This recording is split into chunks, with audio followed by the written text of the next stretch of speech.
Easily find, book, and manage your travel nursing assignments with the AMN Passport app. Download today. Can you provide a little bit of an overview about what an MPH program entails and why maybe it's valuable to nurses specifically to obtain the degree? Sure. Happy to do that. Yeah. All public health programs that are nationally accredited through the Council on Education for Public Health have to have the same basic configuration and components. And they might have different courses and options and concentrations, but let me give you the general frame. So they might be 42 graduate credits, and some of the areas, they include something, sort of a capstone project, and an applied practice experience. So people who are looking at, sometimes we have health professionals either looking for another dimension to their work, as an example, but it's an opportunity to kind of try out something or experiment with a little work with a public health agency or an area nonprofit, something you haven't done before. And so there's that. The traditional areas of public health include the math, epidemiology, and biostatistics. It includes environmental public health. It includes social and behavioral factors in public health. So those are the habits and behaviors. And it also includes, it's either called health policy and management or health services administration. So that's the connection of public health science to healthcare.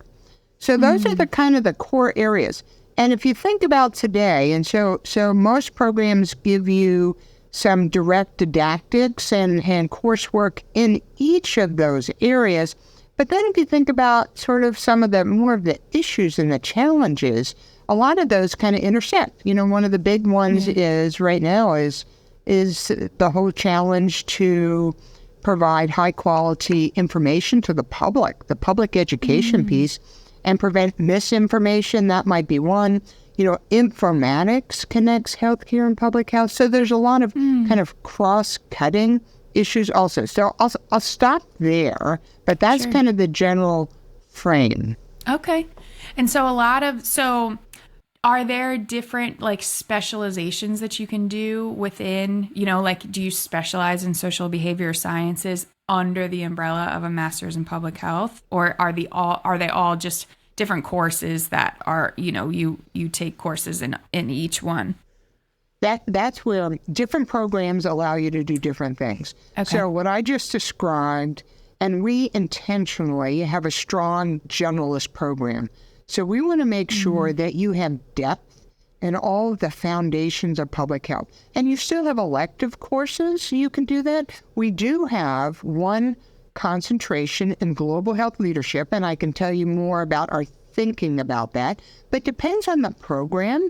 They might say you can have a specialization in epidemiology or in health policy or in the social and behavioral, the health promotion kinds of things. So it kind of depends. The other thing I would say is, particularly people who are already in a health career, there are possibilities to do programs in person and full time, or 100% remote and part time, or full time 100% remote. So we intentionally designed our program to be 100% asynchronous online, meaning everybody's not on Zoom at the same time. The courses are scheduled and using innovative educational technologies such that in any kind of a course, you would have a typical week's work, but you don't necessarily have to be on with your entire class at the exact same time. So what does that do? First of all, that gives people who are working flexibility. Yes. They can complete the programs either, very fast as a full-time endeavor or something that's more of a part-time. It also, in that asynchronous online space, we find we have a tremendous diversity of students in the class, much more than you would actually see in a physical classroom, because we have people who are working in healthcare, working in public health already, and now coming back to get their degree. We have students who are just graduating from undergraduate and going directly in. We have faculty here at our university who are in our program, so the students get a whole mix of very different kinds of individuals in those courses, in our discussions, and so that's the basic. Again, those are just some of the basic differences in some of the programs that you find.